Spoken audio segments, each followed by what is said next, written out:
जो हमारा तीसरा नंबर क्वेश्चन है वो बोल रहा है उत्तर प्रदेश के ग्रामीण विकास में, यानी उत्तर प्रदेश के ग्रामीण विकास में यानी गांव, जो गांव वाले क्षेत्र होते हैं उनके विकास में जो हमारे एनजीओ होते हैं, जो कल्याणकारी संगठन होते हैं, जो गैर सरकारी संगठन है, इनकी भूमिका का मूल्यांकन कीजिए। यानी प्रश्न कह रहा है जो ग्रामीण विकास है उत्तर प्रदेश का, उसमें जो गैर सरकारी संगठन अर्थात जो एनजीओ हैं उनकी क्या भूमिका हो सकती है, इसका मूल्यांकन कीजिए कि किस प्रकार से ये महत्वपूर्ण भूमिका निभा सकते हैं और कितनी निभा सकते हैं।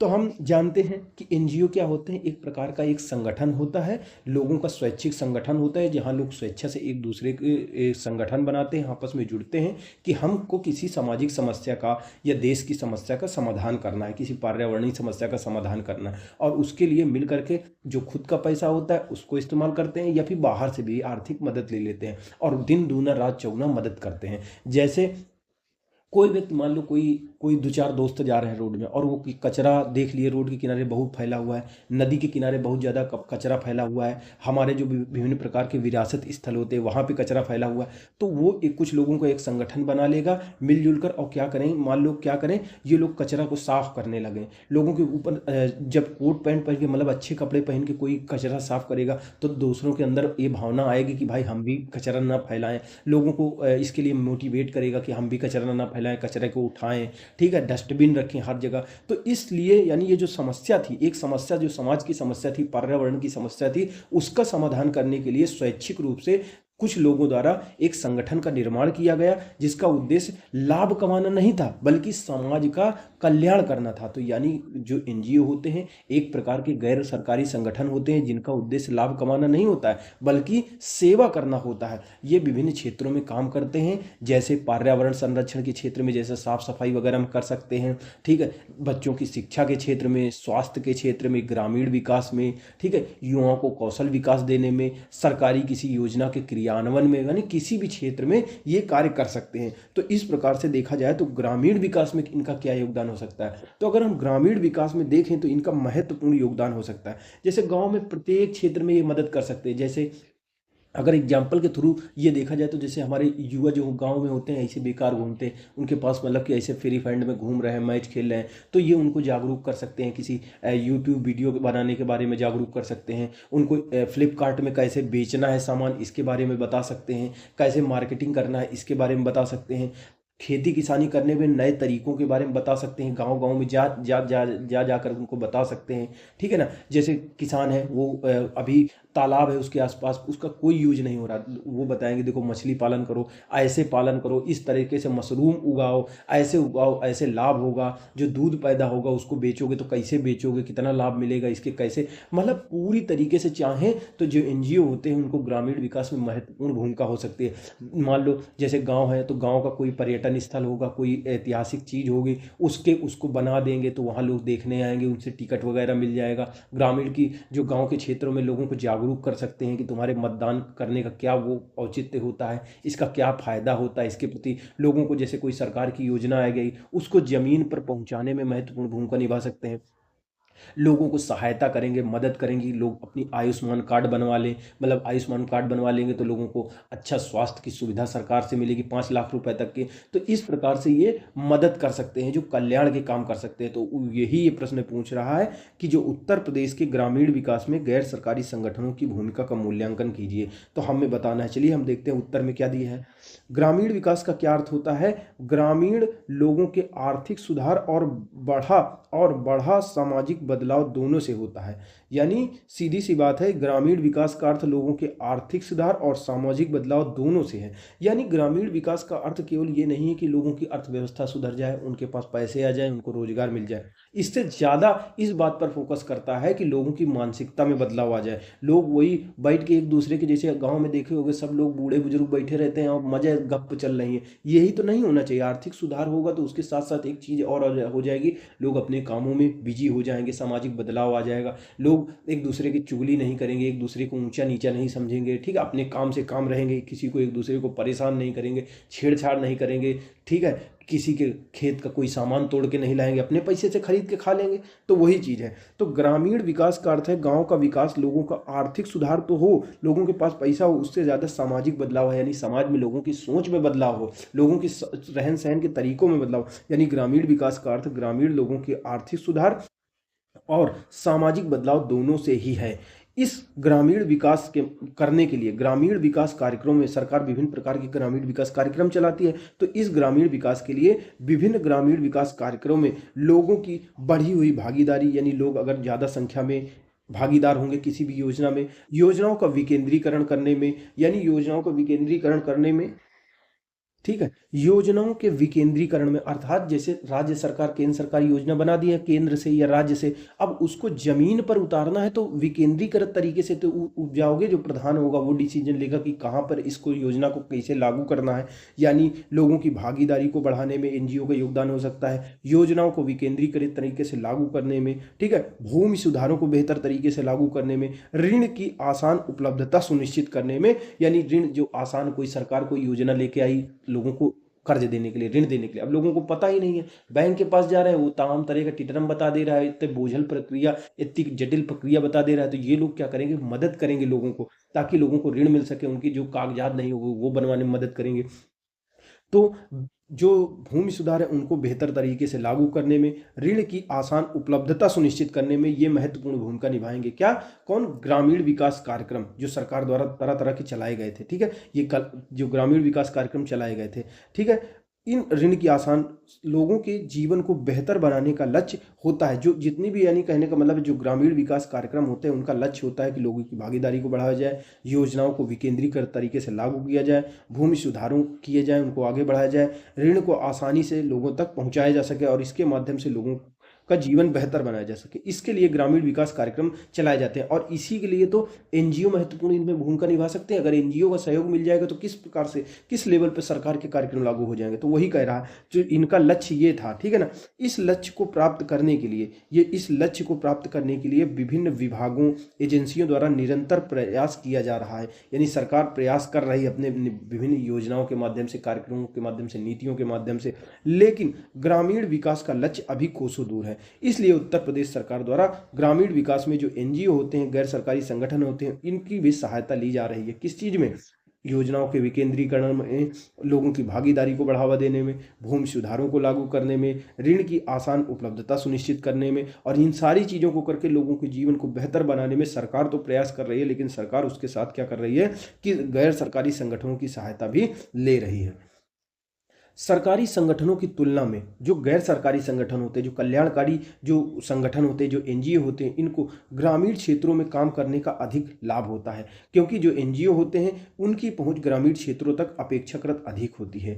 जो एनजीओ होते हैं एक गैर लाभकारी संगठन होते हैं, यानी इनका उद्देश्य लाभ कमाना नहीं है। वो जो बच्चे, उन्होंने मान लो कोई देख रहा है सड़क पर कचरा फैला हुआ है, उसको उठाना है, तो लाभ के लिए नहीं कह रहा था कि हमको पैसे मिलेंगे, वो देश को साफ करना चाहता है, सेवा भाव है। यानी एनजीओ एक गैर लाभकारी संगठन है, इनका उद्देश्य लोगों की निस्वार्थ सेवा है, इससे ग्रामीण जनों का जुड़ाव इनसे अधिक होता है। क्योंकि ये कहे ये रहा ये पॉइंट कि जो गैर सरकारी संगठन होते हैं, जो एनजीओ होते हैं, वो किसी भी योजना को तेजी से लागू कर सकते हैं जमीनी स्तर पर। क्यों?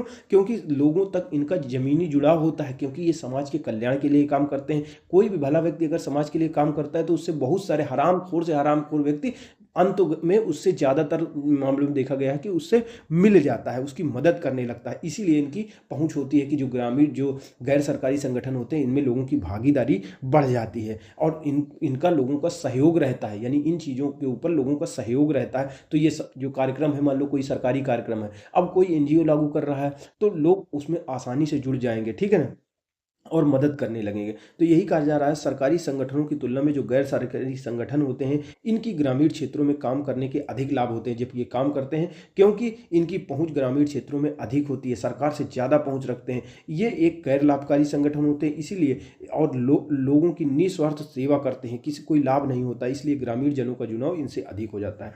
अब अगर बात करेंगे तो जो हमारे एनजीओ होते हैं, तो एनजीओ जो ग्रामीण विकास में एनजीओ की भूमिकाएं, यानी किस प्रकार से जो हमारे एनजीओ हैं वो ग्रामीण गांव के क्षेत्रों के विकास में योगदान दे सकते हैं। तो सबसे पहले आर्थिक क्षेत्र की अगर बात करें तो किस प्रकार से योगदान दे सकते हैं। ये कृषि के विकास में महत्वपूर्ण भूमिका अदा कर सकते हैं, ये वनीकरण में महत्वपूर्ण भूमिका अदा कर सकते हैं, ये गांव में छोटे मोटे उद्योग बड़े उद्योगों को लगाने में महत्वपूर्ण भूमिका अदा कर सकते हैं। कोई सेवा क्षेत्र, जैसे कोई कंप्यूटर सेंटर खोल रहा है, कोई गाड़ी लेके क्या कर रहा है, कोई जैसे फेरी का काम कर रहा है, गाड़ी चला रहा है, या किसी के माल को बाजार तक पहुंचा रहा है, बाजार से घर तक ला रहा है, तो उस प्रकार की सेवा क्षेत्र में महत्वपूर्ण भूमिका निभा सकते हैं। ग्रामीण पर्यटन को संवर्धन करने में महत्वपूर्ण भूमिका निभा सकते हैं, और इस प्रकार से एक नई अर्थव्यवस्था के सृजन में महत्वपूर्ण भूमिका निभा सकते हैं। यानी जो हमारे एनजीओ होते हैं कृषि के क्षेत्र में महत्वपूर्ण भूमिका निभा सकते हैं।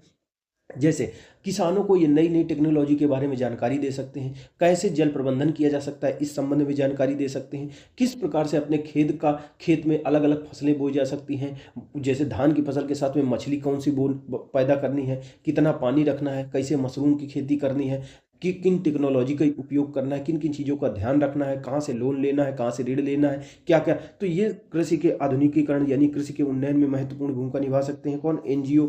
वनीकरण में मतलब उस वनीकरण का लाभ बता करके वन लगाने के क्या क्या फायदा होंगे, तुमको लकड़ी मिलेगी, आम मिलेंगे, फल मिलेंगे, सारी चीज़ मिलेंगे, स्वस्थ शुद्ध हवा मिलेगी, ये सब मोटिवेट करके लोगों को वनीकरण में महत्वपूर्ण ये भूमिका निभाते हैं। ग्राम उद्योग में महत्वपूर्ण भूमिका निभाते हैं, यानी गाँव में छोटे छोटे जो उद्योग होते हैं, जैसे लकड़ी का उद्योग होता है, बांस बना छोटी छोटी चीज़ बनाते हैं, या कहने का मतलब है कोई गोली कंचा बना रहा है, मतलब कुछ भी छोटी छोटी चीज़, उनमें महत्वपूर्ण भूमिका निभाते हैं। सेवा क्षेत्र में महत्वपूर्ण भूमिका निभाते हैं। ग्रामीण पर्यटन में, यानी गाँव में कोई मंदिर है, कोई पुराना मेला लगता है, उसके आसपास बढ़िया पार्क जैसा बनाने में ये आपस में फंड जुटा के लोगों का गांव से मिला के बनवा देंगे, तो वहां पे लोग घूमने आएंगे और गांव का विकास होगा, नाम होगा। नव अर्थव्यवस्था के सृजन में महत्वपूर्ण भूमिका निभा सकते हैं। तो इस प्रकार से आर्थिक क्षेत्र में, आर्थिक पक्ष में ये महत्वपूर्ण भूमिका निभा सकते हैं ग्रामीण क्षेत्रों के विकास में एनजीओ।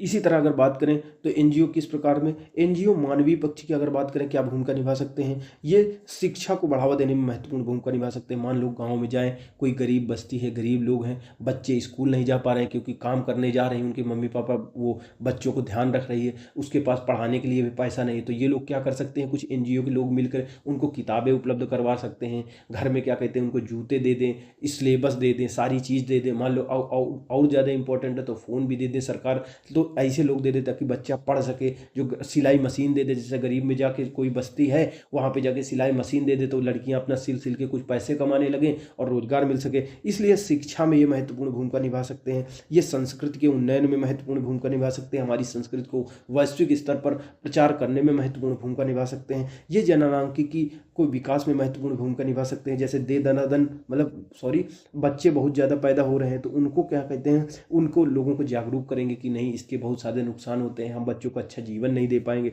ये सारी चीज़ें करके लोगों को मोटिवेट करेंगे कि वो जो परिवार नियोजन के कार्यक्रम है उनको अपनाएं। ठीक है, सामाजिक संरचना के विकास में महत्वपूर्ण भूमिका निभा सकते हैं। जैसे हमारे गांव, ग्रामीण समाज, शहरी समाज में आज देखो तो जाति के आधार पर, क्षेत्र के आधार पर ऊंच नीच होता है। ठीक है ना, आर्थिक कोई अमीर होता है बहुत ज़्यादा, कोई गरीब होता है, इसके आधार पर हमारा समाज बटा हुआ है, तभी एकता नहीं आ पा रही, तभी हमारी हर समस्याओं का जड़ यही है। ठीक है ना, तो उनके उन्नयन में महत्वपूर्ण भूमिका निभा सकते हैं, लोगों को जागरूक कर सकते हैं, लोगों को अच्छी बातें सिखा सकते हैं। ग्रामीण रहन सहन के सुधार में महत्वपूर्ण भूमिका निभा सकते हैं। लोगों को बताएंगे कि देखो ये तुम जो धोती जो पहनते हो, फुल कपड़े पहनो, ठंडी नहीं लगेगी, जूते पहन के रखो। ठीक है, तुम ऐसे कपड़े पहनो, कपड़े साफ पहनो, खाना अच्छा खाओ, प्रोटीन वाला खाना खाओ, कार्बोहाइड्रेट वाला खाना। तो इन सब चीज़ों में, रहन सहन में भी ये महत्वपूर्ण भूमिका निभा सकते हैं, लोगों को समझा करके।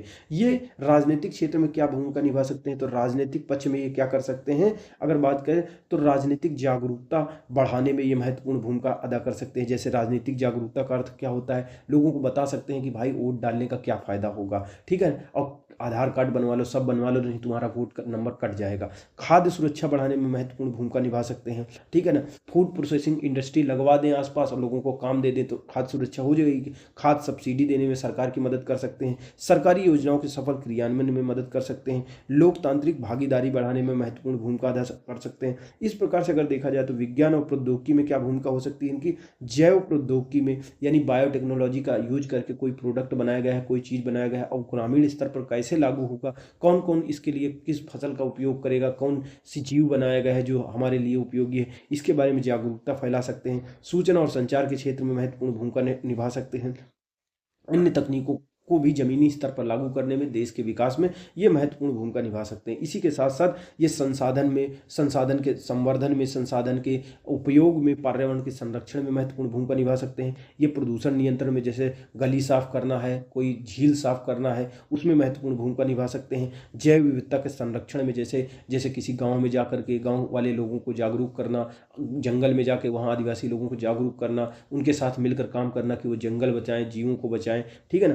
पर्यावरण अवनमन की रोकथाम, यानी पर्यावरण के जो डिग्रेडेशन होता है उसको रोकने में ये महत्वपूर्ण भूमिका निभा सकते हैं। ये भूमि सुधार में मदद कर सकते हैं, जैव विखंडन में ये मदद कर सकते हैं। इस प्रकार से इतना योगदान इनका देखा जाता है। तो आगे देखते हैं ग्रामीण विकास में जो एनजीओ की भूमिका 6वीं पंचवर्षीय योजना के दौरान शुरू की गई थी, यानी 6वीं पंचवर्षीय योजना से इनका संगठन रूप से आया था। पहले भी काम करते रहे होंगे लेकिन कल्याण के लिए, लेकिन उसके बाद 6वीं पंचवर्षीय योजना के बाद, यानी इनका पंचवर्षीय योजना के दौरान इनको बिल्कुल विधिवत रूप से शुरू कर दिया गया।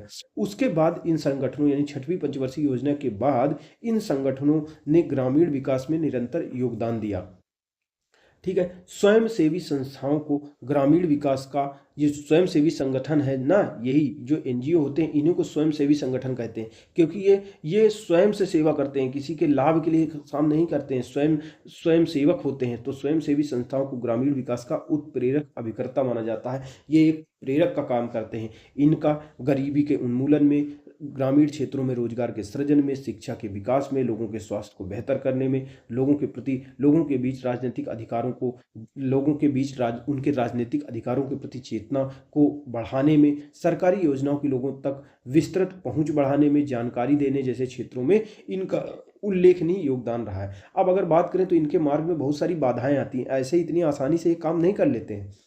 इनके मार्ग में बहुत सारी समस्याएं सामने आती है, जैसे इनके पास पैसे की कमी होती है। मान लो कोई योजना, कुछ चीज़ लागू करना चाहते हैं, अब इनके पास पैसे, सिलाई मशीन किसी को देना है, अब मान लो 2-3 तो ये दे देंगे, मान लो गांव बड़ा है, ज़्यादा सिलाई मशीन की ज़रूरत है, तो इनके पास पैसे की कमी होती है। हालांकि मिल जाता है पैसा, लेकिन फिर भी कमी रहती है, तो इनके सही तरीके से काम नहीं कर पा रहे हैं क्योंकि इनके पास वित्त की कमी है, धन की कमी है। दूसरी चीज़ ये होती है नौकरशाहों की उपेक्षा, जो हमारी ब्यूरोक्रेसी है ना, इनका साथ नहीं देती, क्योंकि ज़्यादातर मामलों में देखा गया है कि कोई ना कोई जो अधिकार जिसके हाथ में रहता है भ्रष्टाचार करने के नियत से होता है, तो ये लोग उनको बताते नहीं है, योजनाओं की सही जानकारी नहीं देते, डेटा नहीं उपलब्ध करवाते हैं जिस संबंध में, और कोई सीधे मुंह बात नहीं करते। तो इसकी वजह से क्या होता है, ये सही तरीके से काम नहीं कर पाते इनके पास। और मान लो अगर ये फ्री में काम करवा रहे हैं तो कुछ लोग होंगे जो समाज के कल्याण के लिए काम करना चाहेंगे, लेकिन सारे लोग थोड़ी ना काम कल्याण के लिए काम करना चाहेंगे। कुछ कहेंगे हमको पैसा दो, तो उनको देने के वो देंगे तो योग्य और कुशल स्वयंसेवकों की भर्ती कर पाएंगे, और ये इनके पास नहीं है, योग्य और कुशल का स्वयंसेवक। जैसे मान लो कोई, जैसे संगठन तो बन गया, लेकिन उनके जो लोग होंगे, कुछ होंगे, उनको जानकारी देंगे, कह देंगे जाओ किसान को बता के आओ, ये चीज़ें करनी है, वहाँ से डेटा लेके आओ। तो कुछ लोग होंगे ना जो ये सारे काम कर रहे होंगे संगठन में नीचे स्तर पर, ठीक है ना, तो वो जो होंगे वो कमी है इनके पास में, ठीक है ना।